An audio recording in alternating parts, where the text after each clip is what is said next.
മോഹൻലാലിന്റെ എക്കാലത്തെയും വലിയ വിജയങ്ങളൊന്നിലായ ലൂസിഫറിന്റെ മമ്മൂട്ടി നായകനാരെങ്കിൽ എന്ന ചിന്തയിലുണ്ടായ വീഡിയോ കഴിഞ്ഞ ദിവസം സോഷ്യൽ മീഡിയയിൽ വൈറലായിരുന്നു. ഇതിന് പിന്നാലെ പല ഹിറ്റ് സിനിമകളെയും നായകന്മാരെ മാറ്റിക്കൊണ്ടുള്ള ചിത്രങ്ങളാണ് ഇപ്പോൾ സിനിമാ പേജുകളിലെ ചർച്ച. മമ്മൂട്ടി നായകനായ 2023 റിലീസായ കണ്ണൂർ സ്ക്വാഡിൽ മോഹൻലാൽ നായകനാകുന്ന പോസ്റ്ററാണ് ഏറ്റവും വലിയ റീച്ച് ഇപ്പോൾ. മമ്മൂട്ടി അവതരിപ്പിച്ച ജോർജ് എന്ന കഥാപാത്രത്തിന് മോഹൻലാലിന്റെ മുഖം വെച്ചുള്ള പോസ്റ്ററുകൾ ഇതിനോടകം വൈറലായി മാറി. വളരെ കൈയടക്കത്തോടെ മോഹൻലാൽ ഈ കഥാപാത്രം അവതരിപ്പിച്ചന് എന്ന് പലരും അഭിപ്രായപ്പെട്ടത്.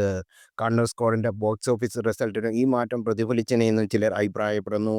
മിനിമം 150 കോടിയെങ്കിലും കളക്ഷൻ സ്വന്തമാക്കൂ എന്ന് അഭിപ്രായം. പ്രൊമോഷന്റെ കുറവ് കാരണം ചിത്രത്തിന് 85 കോടി മാത്രമാണ് നേടാൻ സാധിച്ചത്.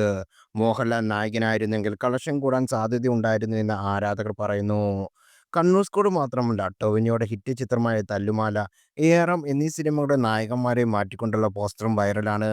തല്ലുമാലയിൽ ദുൽഖറും ARMൽ പൃഥ്വിരാജുമാണ് നായകന്മാരായി എത്തിയത്. മണിയൻ എന്ന കഥാപാത്രമായി പൃഥ്വിരാജ് അവതരിപ്പിച്ച് ഗംഭീരമായിട്ടുണ്ടെന്നാണ് അഭിപ്രായം. മറ്റ് സിനിമകളുടെ തിരക്ക് കാരണം നിവിൻ പോളിയെ ഒഴിവാക്കേണ്ടി വന്ന മുകുന്ദനെ അസോസിയേറ്റ് നിവിൻ പോളി ആയിരുന്നെങ്കിൽ ചിന്തയിൽ ഒരിക്കൽ പോസ്റ്ററും വൈറലായി.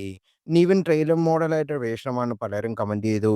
എല്ലാം ഒന്നിനും മികച്ച എന്ന രീതിയിലാണ്, നന്നാകുമെന്നും കമന്റുകളുണ്ട്.